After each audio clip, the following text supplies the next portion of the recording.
Hello, how's it going? This is the 3x3x51 cube.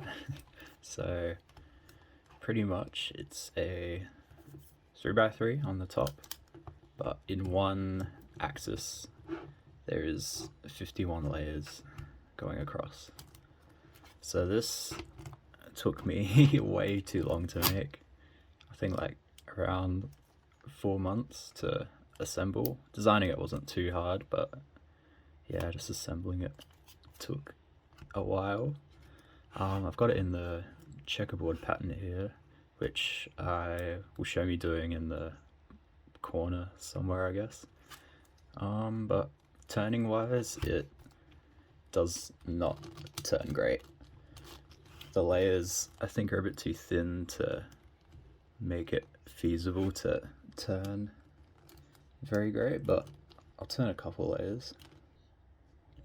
But yeah, once you get it started, like, it turns pretty well.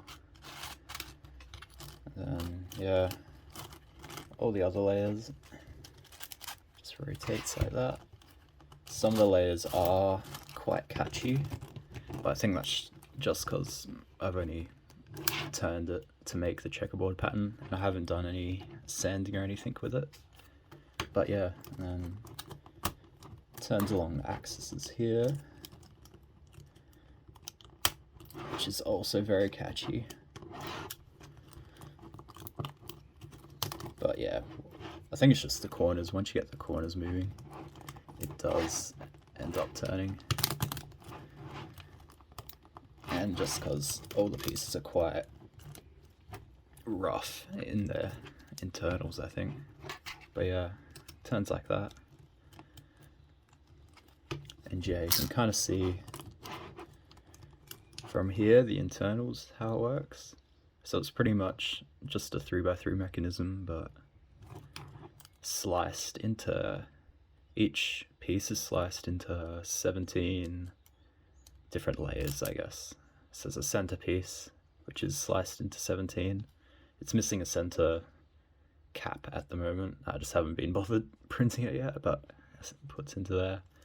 And then yeah, the corners and edges on the top layers are just a normal corner and edge, just sliced into 17 different layers. I couldn't really find a better way to do it. I tried some other designs, making it so it would be a bit more stable, but yeah, I think this just worked the best, or the only way I could figure it out, really. But yeah, I'll move on to showing some of the CAD files for it. Oh, before I do that, here's a prototype I made just to prove that it works. That's just got pretty much all the main pieces, and then just this, just to fill space with it. But this one turns way better. I think it's just because of some of the lubricant I added to it, and maybe the plastic, and maybe because all the layers are misaligned. But yeah, in terms of design, it pretty much is just 3x3 pieces. But yeah, everything's anchored to a central kind of stalk here in the center layer, and then the top layer, it's all at the sliced corner. Everything's just, oops, I'll move over to, this is a sliced corner, and yeah, everything just hooks into there.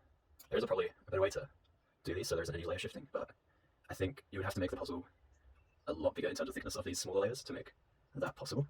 And I wanted to keep it roughly like turnable under these like 7 centimeters, I reckon. And then yeah, the centerpiece here. So yeah, that's pretty much it. I think this is the biggest 3x3 by hand puzzle made in terms of, I think, proportionality. I haven't really done much research, but no, it's been a fun project.